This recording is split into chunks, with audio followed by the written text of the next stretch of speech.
The following program is part of our Wisconsin Vote 2012 election coverage.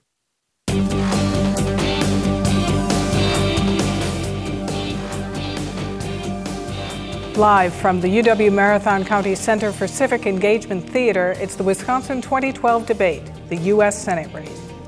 It's a packed house. 350 audience members join broadcast and online viewers from all over the country for our one-hour Wisconsin U.S. Senate debate. I'm Frederica Freiberg from Wisconsin Public Television. And I'm Charles Benson of today's TMJ4. Let's welcome the U.S. Senate candidates, Republican Tommy Thompson and Democrat Tammy Baldwin.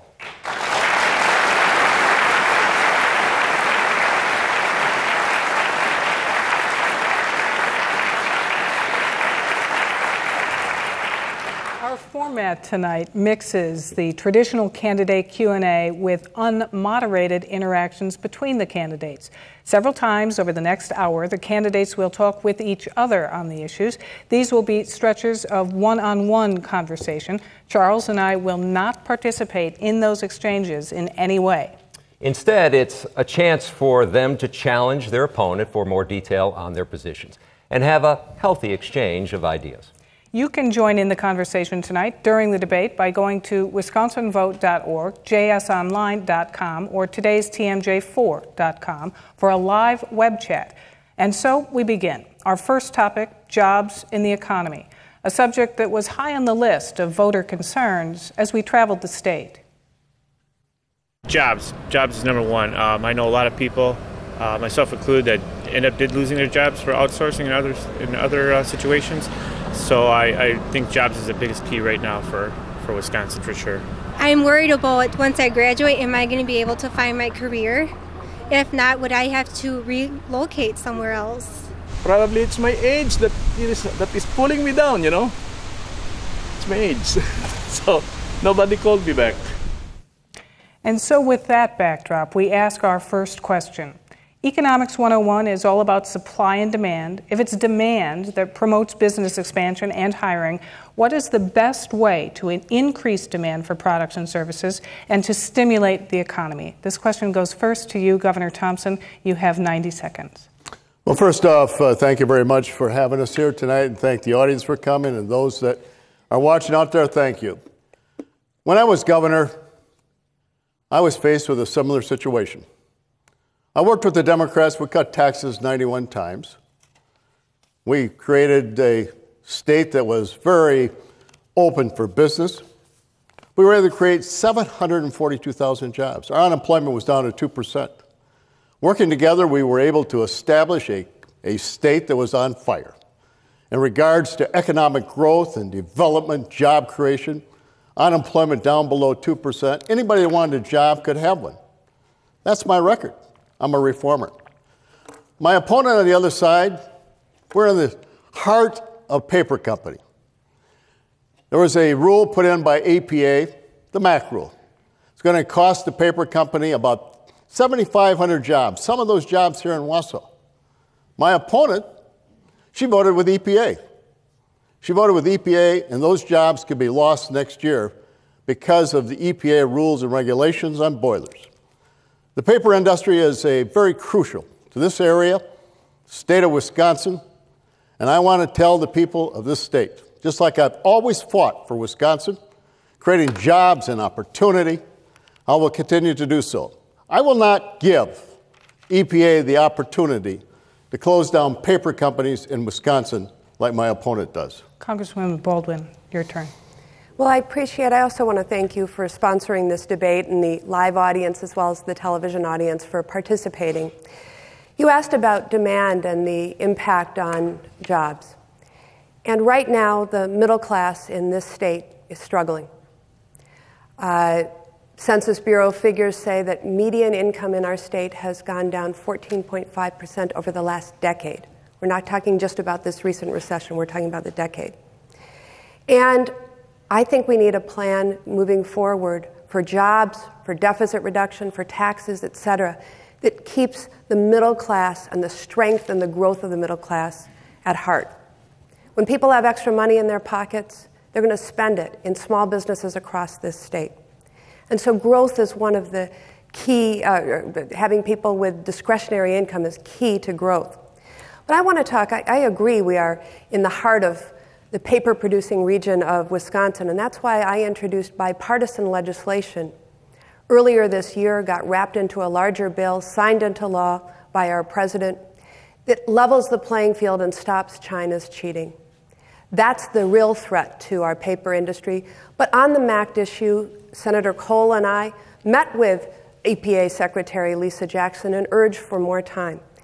I hear a lot from my opponent about his time in the 80s and 90s in the governor's mansion, but the truth is, for the last 7 years, he's been a partner at one of the most powerful lobbying firms in Washington, fighting for the very powerful interests. I think we can continue this conversation in our next segment because, as we said at the start, during parts of this debate, the candidates are on their own, pressing one another on these issues. Meanwhile, Charles and I, again, step out of the way. Yeah, we're going to sit on our hands, bite our lip. The idea is to get the candidates to provide more detail, be more specific, more interactive than the straight-up minute-and-a-half response that we might normally hear. So go ahead. Well, these unmoderated segments run about 6 minutes. We wanted to remind you and the audience and the viewers of that. And we're not kidding. Charles and I are not involved. So we turn them loose now on this question of how to grow the economy and with it jobs. There's no direction on who speaks first or last. We won't run any interference. The floor is yours. Well, let me jump right in. Wisconsin is a state that makes things, ships, paper, tools, engines. And manufacturing has taken a hit in recent years. It's why I championed bipartisan legislation that I referred to earlier, signed into law to level the playing field, to crack down on China's cheating, whereby they subsidize the paper industry there to the tunes of billions of dollars. But that's not enough. We've seen too many of our jobs outsourced, and we have to get rid of the perverse incentives in our U.S. tax code that leads folks to bring jobs overseas. And frankly, my opponent not only refuses to repeal those, but has a huge addition to that in his proposal that I've heard him talking about throughout this campaign. And lastly, we, in manufacturing, need to promote Buy America policies. When we're securing our homeland defense, when we're securing our defense, we ought to be using U.S. tax dollars for U.S. jobs. And it's something that I've been pushing, but we certainly have more to do. And that's just the manufacturing economy. We also need to protect the very investments that we need to grow. That's education, innovation, that's infrastructure. And unfortunately, the Paul Ryan plan that Tommy Thompson has campaigned on throughout this campaign is one that would give an enormous tax break to the very wealthy, pay for it by increasing middle-class taxes, and cut the very investments that we're talking about in order to grow our economy, the investments like education, infrastructure, and research and innovation. Well, thank you. I cut taxes 91 times when I was governor. She's voted for 155 tax increases. I cut regulations. She went to bat for EPA against our paper industry. Our paper industry is going to lose 7,500 jobs because my opponent didn't have the courage to stand up against EPA. I can assure you that won't happen. Number 3, we have a chance to build a pipeline down from Alberta, Canada. Jobs, 20,000 jobs could be created. Michael's pipeline from Brownsville, J.F. Einhorn, several companies from Wausau, Safeway from Waukesha could create jobs. My opponent, she's against the pipeline. I don't know why. 20,000 jobs, possibly hundreds of thousands of jobs. We can drill oil and bring it down and become energy independent. My opponent is opposed to that. My opponent is on the extreme side of the Democratic Party. She talks about one bipartisan bill, when the truth of the matter is she's voted 98% of the time with her political party. She didn't cherry pick. This is the only example. And that was Congressman Ribble, a Republican bill. And she didn't do anything for 14 years. Her 14 years in Congress has been about passing 3 bills. One bill, changing the post office in Madison's name to Bob LaFollette. That's nice, but it certainly doesn't create any jobs. I think the truth of the matter is, I'd like I'm to a jump in reformer. because let's I'm talk a about reformer, jobs. and I cut taxes. She raises taxes. I cut regulation. She increases regulations. I create jobs. She drives jobs out of the state. You know, I want to reflect once again that Tommy Thompson talks a lot about his time in the 1980s and 1990s when he was governor of this state. But the fact remains that for the last 7 years, he's been a partner at a powerhouse lobbying firm in Washington, D.C., representing interests that have tried to write their own rules. And I know we'll be talking shortly about issues like the deficit and taxes where this comes into play, but outsourcing is one of the key concerns in growing jobs in our economy. And his firm has represented companies from China as well as outsourcers. And he refuses to bear down on the very perverse tax incentives that incentivize people to bring jobs overseas. But I want to once again press down on this. He said a number of things that are simply untrue. With regard to the EPA and the regulation that he keeps referring to, Senator Kohl and I conducted a meeting with the administrator of EPA on behalf of our paper industry just a couple of months ago because this rule was being announced and we were concerned it wasn't going to be fair to Wisconsin paper manufacturers, and we are pressing for changes just so that we can protect our air and our water, which paper workers, by the way, cherish as much as you and I do, as well as keeping a vibrant and robust... You can talk all night and you can talk on truth. The truth of the matter is the resolution was in front of Congress. It was in Congress to postpone EPA, to keep the jobs in Wisconsin. You voted against it.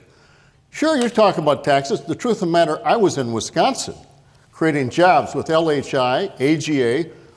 I was an individual that helped create jobs. We're going to leave it at that. We're going to move on. It worked pretty well there, so we appreciate that. We're going to move now on to another issue that separates voters and candidates alike. As we traveled the state talking to people, we discovered that the future of health care and Medicare was at the forefront of their minds.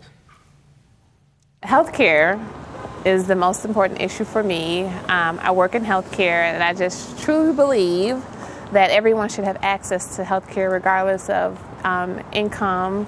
Healthcare seems to matter to us the most, my husband and myself, because he has health problems. I just see and hear of so many people that are falling through the cracks, especially the elderly who can't afford their medicine. Medicare, Medicaid both need to be addressed in a big way. You've got a huge baby boom coming. You're going to have enormous healthcare costs and needs. So this question is actually specific to each candidate. Now, we've heard the campaign commercials that have featured both of you making statements about health care. Governor Thompson, you were quoted as saying, "Who better than me to come up with programs to do away with Medicaid and Medicare?" And Congresswoman Baldwin, you have been quoted as saying, "I was actually for government takeover of medicine." But first to you, Congresswoman Baldwin, what did you mean by that? Well, I have, throughout my time in public service, received more letters on the issue of health care than any other, from people who were battling insurance company abuses, being cut off after one chemotherapy treatment, putting the second one on the credit card, the third on a home equity loan, and many going bankrupt. I heard from parents unable to get children with pre-existing health conditions any coverage at all. And these abuses and practices needed to be reined in, and frankly, they were with the Affordable Care Act to a great extent. So specifically, there is a role for the federal government. I find your clip that you showed before asking the question talked about both health care in general and Medicare specifically. Medicare is a program run by the government. I was raised by my grandparents. I got to see at a very early age the difference that Medicare and Social Security, but particularly Medicare, made in our family's economic security. It is one that I think, it's a program that I think isn't just a program, but it's a promise, and one that I vow to keep. We need to strengthen and extend the solvency of Medicare, not voucherize it or do away with it, as Tommy Thompson said himself. Governor Thompson, let me go to you. What did you mean by when you were asked who better to do away with Medicaid and Medicare? What I meant, Charles, is very simple. I was able to reform welfare, became a model for the country. My opponent voted against it. Who better than somebody like me to be able to preserve, protect, and improve Medicare? My opponent's been in Congress for 14 years, has not lifted a finger, put in a proposal to save Medicare. Medicare is going broke by the year 2024, bankrupt. I want to save it. I want to make sure that the seniors in America, and Wisconsin especially, are protected. Be able to have Medicare, and I also want young people to be able to have Medicare when they reach 65. If you do nothing, it goes bankrupt in the year 2024. That's the answer my opponent has. I want to be able to come up with a system that protects Medicare for all seniors, and all those over the age of 50 in the year 2020 are going to have the current Medicare. But those 50 and under in the year 2020 are going to have a choice, not a voucher. That was yesterday's news with somebody else, not me. My program would allow you to have an opportunity to choose Medicare if you want to, or the Federal Employee Health Benefit Program, the same insurance that the congressmen and senators and the President of the United States has.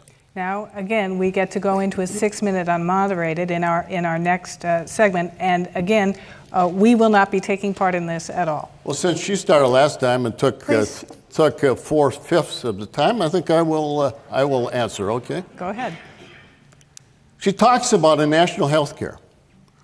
She expects you in America to allow the federal government to direct your hospital, your doctor, your pharmacy.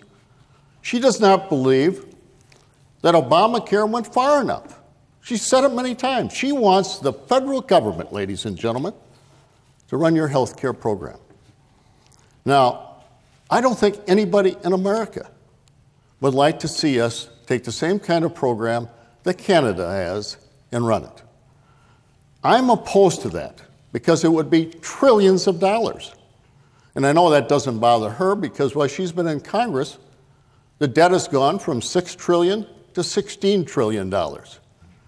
I believe sincerely, ladies and gentlemen, in a market-based health care system where you, the individual, have the opportunity to pick your doctor, your hospital, to be able to determine exactly what you want in your health insurance, to be able to put that out for a bid and allow insurance companies to bid on it, to be able to put individuals in a position that they can take care of themselves. 93% of the cost of health care, ladies and gentlemen, goes to get you well after you get sick. Only 7% is used to keep you well in the first place. That is a mistake. Let's change it and keep people healthier. When I was governor, I started Badger Care, the best health care program in the country to this day. I also started Senior Care, which is also the best elderly program for seniors in America. Democrats supported me. My opponent was opposed to it. Well, that's not true, and it's, I think, about time for me to jump in on this. First of all, I think Governor McCallum started Senior Care, a bill sponsored by Judy Robson. But that's not what we're here to debate about. I think we start with the record on Medicare. You know, when Tommy Thompson left Wisconsin in 2001 to join the Bush administration, he ran Medicare. You could say he ran it into the ground. When he came, when he came to the administration, Medicare was approaching bankruptcy in the year 2029. When he left, it was 2020, 9 years closer to bankruptcy. That's the Tommy Thompson record. as secretary under George W. Bush. Well, let's talk a little bit about that. I believe strongly that seniors need access to affordable prescription drugs. Part of the affordability is making sure that Medicare can someday negotiate with those drug companies for better prices. The VA does, and they get discounts of 40 to 60% over what our seniors does, and they should for our veterans, but we should be doing that for our seniors. Under Tommy's watch, it was made illegal for the federal government, for Medicare, to negotiate with the drug companies for lower prices for our seniors. The bill wasn't paid for. If you look from today, 10 years forward, it's going to add nearly $1 trillion to our national debt. I believe you pay for things. I support the policy of having seniors have access to affordable drugs, but you got to pay for it. And that's one of the reasons why we're in the mess we're in. On larger issues of health care, I supported the Affordable Care Act. You know something, you can keep talking, but the truth of the matter is, why don't you tell the truth? I am telling the truth. Tell the truth is that Medicare, under Part D, which you voted against, 90% of the seniors support. And you also have to realize that deal you're talking about was introduced by Bill Clinton. If I remember correctly, he's a Democrat. And then it was put in by Tom Daschle. I remember he was a Democrat. Then Mr. Gebhardt, who's also a Democrat, put it in. Tommy Thompson, during this time, claimed to be the quarterback. Let me speak. And only then it was passed in Part D on a bipartisan basis. I had nothing to do with it. I'm not in the Congress. You are. And you voted against Part D. And I tell the seniors out there, you had your 2 minutes. I tell the seniors out there, if you go to the drugstore and buy your drugs, remember it was Tommy Thompson that passed Part D to allow you to do that. And then remember, it was Tammy Baldwin who voted against it. Well, again, the salient points here. During his 4-year tenure as secretary under Bush, Medicare moved 9 years closer to bankruptcy. The Medicare Part D program is an important program, but it wasn't paid for. And it costs us between $700 and $800 billion every 10 years. And you stole $716 billion to fund Obamacare. The idea, well, AARP has said that's simply not true. We did not change one guaranteed benefit in Medicare. In fact, we strengthened them. You took $716 billion out of Medicare. From overpayments to providers that were unwarranted. AARP says your allegation is simply not true. You stole $716 billion from Medicare. You took it out of that and used it for Obamacare. AARP. You took it for Obamacare. Who out here would like to see some more money taken out of Medicare to fund Obamacare? I don't know if anybody does. Well, let me jump in here. You're going to have 30 seconds for a follow-up on a response. I'm going to start with Congresswoman Baldwin. You talked about this sweetheart deal with Medicare Part D, but under the Affordable Health Care Act, there was talk among the Democrats, let's get rid of this. We don't like it. You had an opportunity when the Democrats controlled the House and the Senate to say, all right, let's get rid of it. Why didn't that happen? Well, I regret that it didn't happen. I am on legislation and have introduced legislation to get rid of that sweetheart deal. I actually started working on this issue when I first came to Congress to try to, even before there was a Medicare Part D, I joined in legislation to allow Medicare to bargain with the drug companies. This is something I won't relent on. I think on the Affordable Care Act, we move forward, we make it work for the American people, and we fix what's broken. That's one of the things that's broken that I pledge to work to fix. Governor Thompson, let me follow up with you then. You called yourself the architect of Medicare Part D. So why didn't you push for the government to negotiate with drug companies? Because it was not my responsibility. We put in the proposal without that in there. And then on a bipartisan basis in a conference committee, Senator Baucus, who's a Democrat, and Bill Thomas, who's a Republican, put that language in. It was first introduced by the Democrats in the 1999 congressional session. And they passed it. I don't vote in Congress, as you probably know. I'm a secretary. I administer the programs that Congress passes. I don't vote on it, I don't write it, and I don't introduce it. We're going to move along. Thank you. Before we return to some more Q&A, I want to remind you that you can join an online conversation about the debate by going to wisconsinvote.org, jsonline.com, or today'stmj4.com. Now another question round for the candidates, this time on the issue of taxes and spending. The national debate has brought the middle class front and center. Each of you takes a position on how to tax individuals and how to treat corporate tax and its loopholes. So the question is, how specifically does your platform protect the middle class? And we go first to Governor Thompson. Well, first off, I cut taxes 91 times. My opponent voted for 155 tax increases. During the discussion on Affordable Care, there are 21 tax increases in the Affordable Care Act. Most of those individuals are going to hit the middle class. There's a proposal in there that you're going to get taxed on your health insurance proposal. And 87% of the responsibility for $47 billion is going to rest strictly on the middle class and the lower income class. I don't think that's right. My opponent voted for every single one of those 21 taxes, taxing the middle class of America. Take a look at my schedule. When I was governor, I cut income taxes 3 times. I cut property taxes by over $1 billion, not once, but twice. And you know, my opponent was in the assembly at that time. Most of the Democrats voted with me. Congresswoman Baldwin voted against it. Property taxes is a huge tax on middle class. She voted against it. Every chance that my opponent gets to vote for a tax increase, she will vote for it. 155 tax increases, 21 in the Affordable Care Act, the Obamacare. Most of those impact adversely on the middle class. Congresswoman Baldwin. Well, on the issue of taxes, there's probably no stronger contrast between myself and my opponent. I introduced the Buffett rule to address the fact that people making over $1 million a year were too often paying at lower tax rates. Like our nominee for president on the Republican ticket, Romney, who's paying 13.9%. He's paying at a lower rate than hardworking middle-class Wisconsin families like nurses and construction workers. Tommy Thompson has embraced and campaigned for many months on the Ryan Plan, which, according to the Tax Policy Center, increases the tax cut for our very wealthiest by $265,000 on average for millionaires like himself. Now to middle-class taxes. Very recently... That's a falsehood, but I'll... This is not the exchange time yet.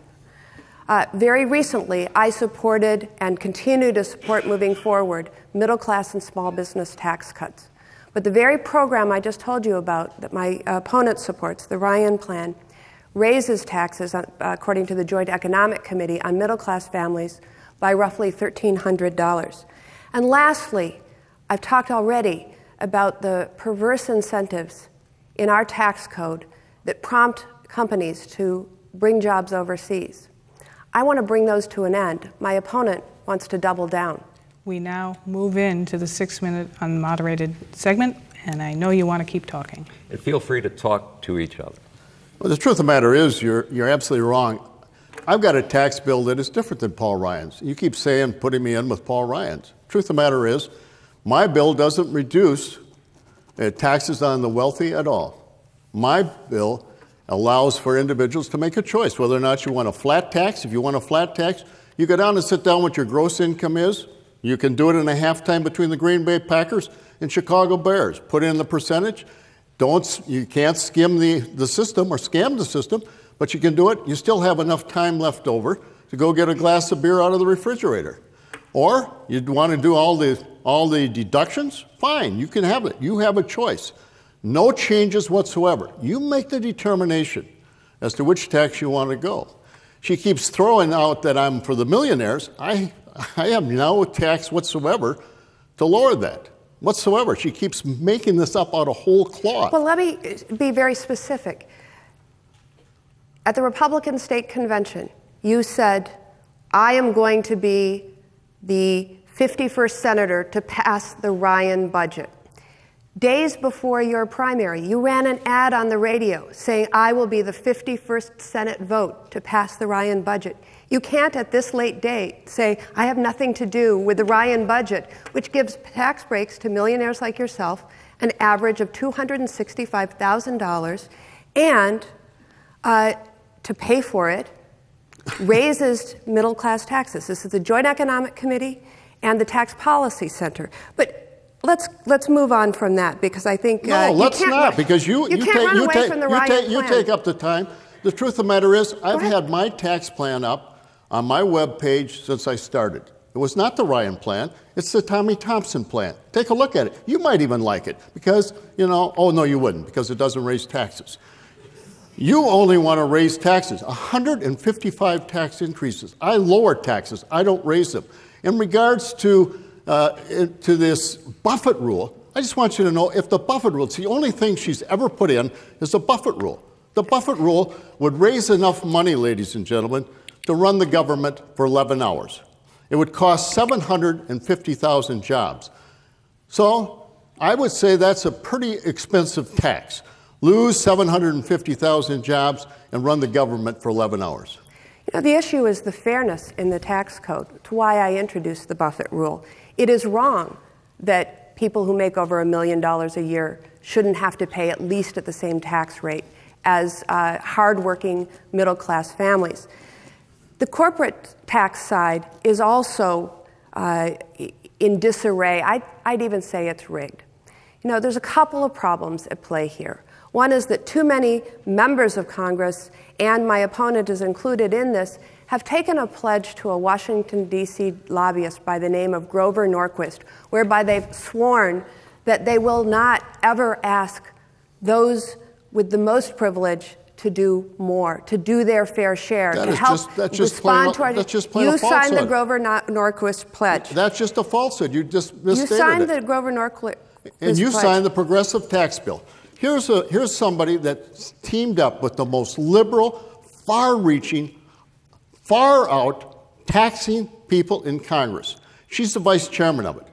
She introduced a budget, ladies and gentlemen, that would increase taxes by $3.9 trillion. The tax system we have right now brings in $2.3 trillion. She wants to raise that to $3.9 trillion. Which is less than the Ryan budget, if I think I'm correct. President Obama says, that's crazy. It's going to raise taxes on the middle class. Nancy Pelosi, who has to turn left to talk to my opponent because she's so extreme, she said, we can't do that. They wouldn't even take it up. I'm telling you, my opponent can only see one thing: raise taxes, increase spending. That's been her mantra ever since she's been in the legislature, ever since she's been in Congress. So, a couple of things. First of all, I do believe, given the challenges facing our nation, that for everyone to have a fair shot, everyone does have to do their fair share. Do you agree $3.9 trillion in increased taxes is something we should have? Well, the Romney plan is $5 trillion. Over 10 years. Correct. 3.9 trillion was 1 year. No, it wasn't. Yes, it was. That's ridiculous. That's ridiculous. You wanted to go 3.9 trillion. But in any event, let's move on. Why is the system rigged? We read stories all the time of the Fortune 500 companies, some of the most profitable corporations of our time paying zero or next to zero in taxes. Why is it rigged? Because the powerful, the wealthy, have a legion of lobbyists out there putting in special loopholes, special tax breaks. We all know that our tax code is loaded with them. You can always talk, but I would like to be able to respond to that. The truth of the matter is, you've been in Congress for 14 years. You have done nothing. You haven't put anything in to close one loophole. All you do now, because you're running for the Senate... I've worked to expand the child tax credit and other middle-class taxes. All of these corporation taxes you're talking about, you've never put any legislation in whatsoever, Congresswoman. You just haven't. You just now want to come out here and somehow say corporations are bad, therefore we got to close loopholes. I wasn't in Congress. You are. I was back in Wisconsin creating jobs, something you probably don't understand. Well, it looks like you're getting comfortable with the unmoderated area. So we appreciate that, but we're going to move on this time. We're going to talk on the topic of foreign policy. We'd like each candidate to answer this question. If it becomes clear that Iran has nuclear availability, under what circumstances, if any, would you support putting U.S. soldiers on the ground in Iran? And this question first goes to Congresswoman Baldwin. Well, thank you. The ambitions of Iran to gain the capacity to build a nuclear weapon is an enormous threat to our world, to our country, to the region, and certainly to our ally, Israel. In fact, to them, it's an existential threat. And this is a threat that I take enormously seriously.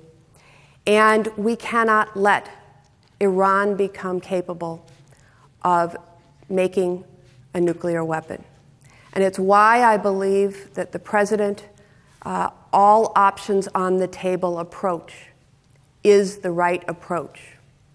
And we've looked at it carefully over the years as conditions have changed and dealt cooperatively and in high collaboration with senior Israeli intelligence and military officials and U.S.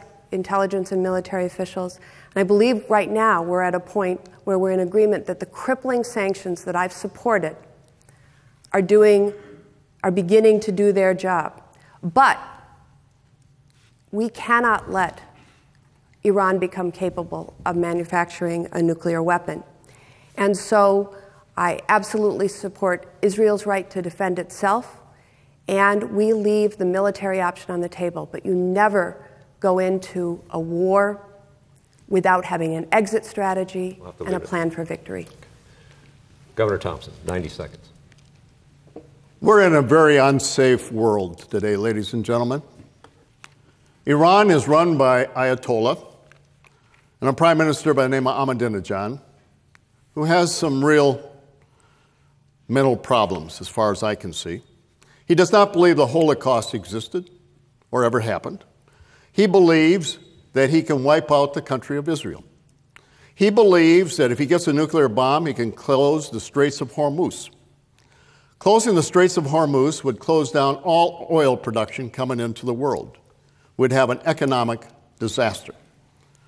I believe, without a doubt, that more severe sanctions we can have, the better off we are. My opponent voted against sanctions in 2001, 2006, 2009, 2010, and received $60,000 from an organization that supports Iran. I cannot believe anybody would take money from an organization supports that madman in Iran and take $60,000 for her campaign. That's why she was against the sanctions. Because she's running for the United States Senate now, she believes that she would now have to vote for sanctions, which she did for the first time this year. I think it's because she got a belief that she's running for the Senate, she better do that. But I also believe we can never allow Iran, ladies and gentlemen, to have a nuclear bomb. Okay, you know, looks like you're ready to jump in on this, so you know that you... am. All right, go for it. Well, first of all, I have voted for sanctions starting when I first came to the United States Congress in Iran. And you have your facts wrong, but you don't have all of them wrong, because I did indeed, on 2 occasions, I believe... 4 occasions. I think you're incorrect. Believed that there was a prospect in Iran for regime change from within.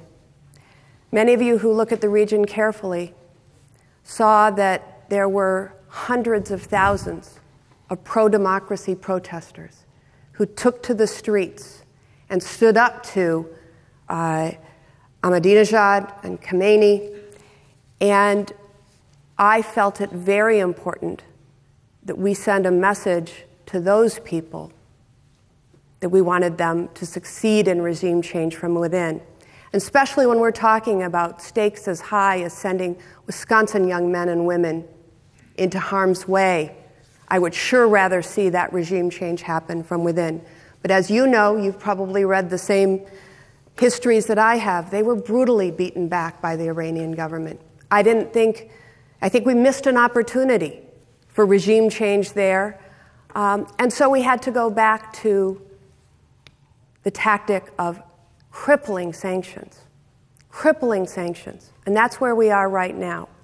But I want to add one thing, because I was so disturbed after having heard some of your rhetoric around my position on Iran to have read a report just hours before taking this stage that you have tens of thousands of dollars in investments in companies that do business with Iran, including a company that teams up with Iran doing uranium mining in Africa. I find that shocking. And if you want to be tough on Iran, we have to isolate Iran. We have to make sure that companies don't do business, companies don't do business, to make sure that they are isolated in the world stage. And that's one of the ways that we are going to be successful, I still hope, without war, but with the tough sanctions. Iran is building a nuclear capability 175 feet in the ground. You would not be building a peaceful nuclear energy plant 175 feet in the ground. It's only a matter of time they get a nuclear bomb. We have to do everything we possibly can, ladies and gentlemen, to stop Iran. My opponent, 4 different times, she mentions the fact of the unrest. Well, would have been nice if she did something about the unrest when people were crying out for help from America. She did nothing. But she did send a letter to the Palestinians when the Israeli put up a blockade supporting the Palestinians against the Israelis. She also received the $60,000 in campaign funds. $60,000, ladies and gentlemen, for a campaign from a company that believes and supports no sanctions in Iran. I heard about this stock. Who are you talking about? I heard about the council. You can't Wait a minute, let me finish. Let me finish. You had 2 minutes. Let me finish. You want to interrupt me, Joe Biden? Just give me a chance. The other thing is, ladies and gentlemen, is that she's talking about stock. I didn't know about the fact that my stockbroker had purchased 2 shares, 2 company stocks. I sold it. I sold it today. I found out today and I sold it today. I do not tolerate, I do not agree with anybody doing business with Iran. None whatsoever. And I think you should turn back the $60,000 that you got from that company that supports no sanctions for Iran. First of all, companies cannot give campaign donations, and I have never taken a campaign donation from a corporation or a company. You know, it's individuals. Maybe there's a super PAC out there that I don't know about that's supporting you or whatever. But just to say there's a company, you know you've already misspoken. Also, you know enough about the campaign finance laws to know that people or companies cannot give in that sort of quantity of money. So whatever you're saying, I have no idea what you're talking about, but it's ridiculous. But back to the issue at hand. Are you saying you didn't receive any money from the Council for the Living Earth? For Council for a Living Earth? Yeah. I'm not familiar with the Council for a Living Earth. They've been supporting you for 10 years. I've never heard of the Council for... It was on the front page of the Milwaukee Journal this morning. I'll have to look at that, no, but I've never heard of the Council for a Living Earth. But back to the security questions that are before us. The preamble to the Constitution, which should be guiding document for all of us, talks about providing for the common defense and the general welfare. There is no responsibility that I take more seriously than trying to do everything we can to keep America safe. But when I saw, your shoot from the hip, think later approach, and not learning from the mistakes that were made in the past, it troubles me. We leave that there, but I did want to ask a follow-up on a slightly different topic, but related to foreign policy. I'll go first to you, Governor Thompson, with this. President Barack Obama has been recently described as the only Nobel Peace Prize winner with a kill list. What is your position on unmanned drones and targeted killing? What is that, Frederica? What is your position on unmanned drones and the targeted killing of terrorists? I think unmanned drones are something that is absolutely necessary. We have to be very careful so we do not kill innocent bystanders. But drones are able to be utilized to take out many individuals from terrorist organizations. They've been very successful in Pakistan and in Afghanistan and in Libya. But the truth of the matter is, we got to have all of our assets available. These individuals are terrorists. When I was 30 seconds on that. Okay.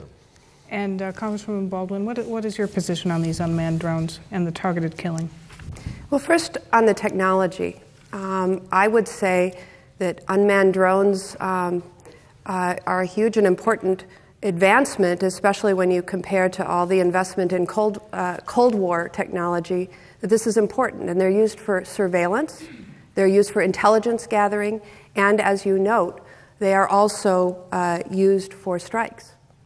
I think with the new technology, we have to review the rules of engagement, and we haven't yet with this new technology. All right, thank you very much for that, for obliging me that follow-up. So far, we have worked through jobs, healthcare, and Middle East policy. If there is to be any real movement in Congress in these areas, there needs to be some form of bipartisanship in Congress, something that, according to many voters around the state, is a tall order. People on both ends of the issues, Republicans, Democrats, conservatives, liberals, need to come together, stop fighting. I don't feel that either party has been productive in recent years, and I would like to see whoever is elected make some effort to improve relations between members of the two parties. They need to find some compromise. It's time we find some compromise. Just, you aren't going to get anything done if we keep fighting.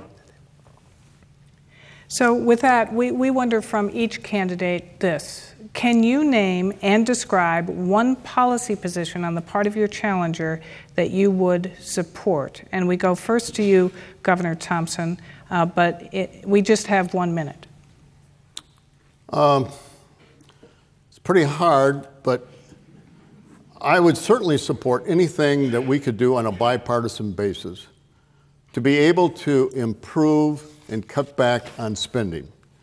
If there's anything that we can do to hold down on spending, we have to do it. We have to learn to live within our means. We've learned that in Wisconsin. I did it as governor. And if there's some way that Congresswoman Baldwin could show me a proposal that would save money at the federal government, I would more than likely enthusiastically support her. I haven't seen any yet, but I hope someday that I will be able to do that.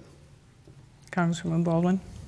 Well, let me start by saying there are many things upon which Tommy Thompson and I agree, and we've actually, it may be a surprise to those in the room who've heard a heated debate, but worked closely over my years in the state legislature and when he was secretary. With regard to this campaign, I believe he supports the DREAM Act. I do too. I believe I heard him at the last debate say that he believes that we should bring our troops back from Afghanistan as quickly and safely as possible. If that's what I heard, I'm in strenuous agreement with him on that. We talked about senior care very briefly earlier. I'm a huge proponent of senior care and have fought both when he was Bush's health secretary and after he left to make sure that Wisconsin would be able to keep the waiver they need in order to keep that operating. We've worked together on any number of things, and that's why I will be successful as a United States Senator, because I can see the common ground, and I always have reached out for it. All right, appreciate that. We're done with the unmoderated part, but we do want to ask you another question here. We're going to move to the topic of education, and it's often reported that the U.S. is falling behind the world competitively when it comes to math and science competency. Even in the midst of talking about cutting budgets and eliminating programs, what is the best prescription for making U.S. students math and science literate? We will begin with Congresswoman Baldwin. Well, I love this question. I was a math major in college, as well, a double major in mathematics and political science. And I used to say that or have somebody say that about me, and there'd be an audible gasp in the room. But I believe very strongly that the key to economic growth in this country, as I said earlier when we talked about jobs, are investments in education and innovation and research. We make things in this state. We have seen that decline. But we need to start doing it again, and that means we need engineers and scientists and other innovators and entrepreneurs. I agree with the president that we need to make a huge emphasis on getting 100,000 new STEM teachers across American schools. Charles, education is really basic. We have to do everything we possibly can to improve the education quality, the graduates, college graduates, and vocational training in America. When I was governor, I was able to pick up 2/3 of the cost of education, the biggest increase ever, so that local property taxpayers could have a break and we could put more money into schools. I increased the money for the University of Wisconsin. I set up vocational programs for individuals that are not going to the university, for skills training, so that individuals could become a welder, a plumber, whatever the case may be. Because that is the jobs out there that are going because we do not have the individuals that are skilled to do it. Math and science is absolutely important, and we have to put the dollars, we have to encourage individuals to go into those programs, because that is our future, ladies and gentlemen, and that is what I'm absolutely dedicated to do. Pell Grants is one way we can accomplish that. All right. Well, congratulations to both of you. You've gotten through all the tough questions. It's time now for the closing statements, and we flipped the coin to determine the order of closing statements, and Congresswoman Baldwin won the toss and chose to go last. So, Governor Thompson, you will get 2 minutes to make your closing statement. Well, thank you very much, Frederica and Charles. Thank you for the audience. It's been a spirited debate. But the truth of the matter is, ladies and gentlemen, our country's very serious. It's got some serious problems. We're $16 trillion in debt. $10 trillion of that is while my opponent has been in Congress.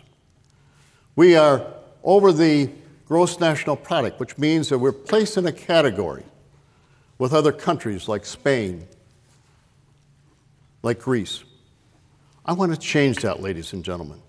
I'm running, ladies and gentlemen, because I have 3 great children and 8 grandchildren. I'm running because of them, but more importantly, your children and grandchildren. We've always promised children and grandchildren in America that they're going to inherit a country that's stronger and freer and fairer and safer. We can no longer say that. A baby born right now today is $51,000 in debt for the debt that was accumulated in the last 10 years. In the last 4 years, debt has gone up by $5.5 trillion. The people in Congress have not even passed a budget in 3.5 years. That's malfeasance in office. The spending goes up, the taxes go up, and our country is facing a fiscal cliff. And if we don't do something about it, ladies and gentlemen, we're headed for a fiscal abyss. Who's the best person to do it? Somebody that's cut taxes 91 times, or somebody that's raised taxes 155 times? Somebody that's balanced the budget 14 years in a row with Democrats on a bipartisan basis, or somebody that hasn't passed any budget in 3.5 years. I'm looking out, ladies and gentlemen, for the future of our great country. We're Americans. We can change this.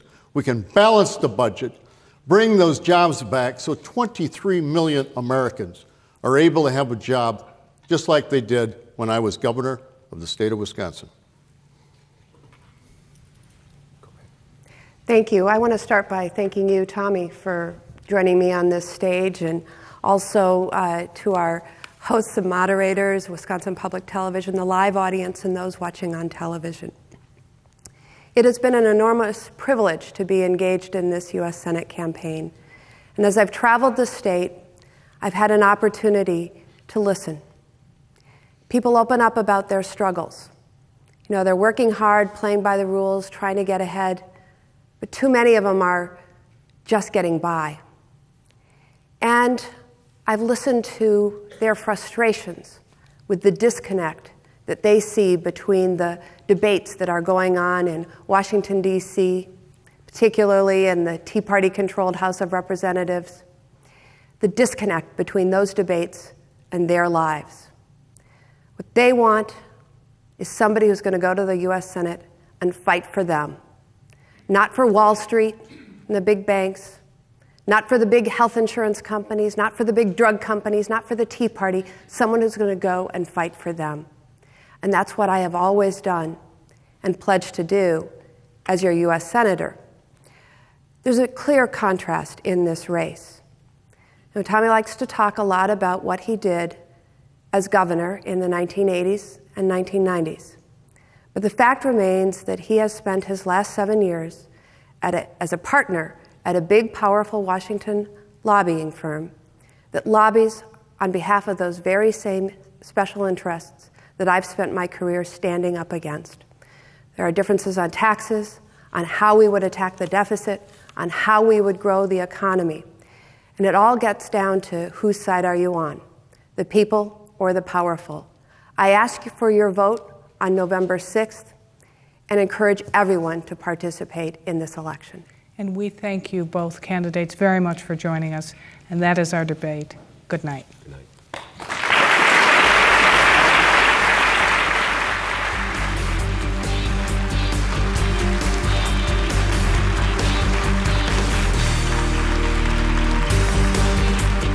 Information on this program and our other 2012 election coverage, go to wisconsinvote.org.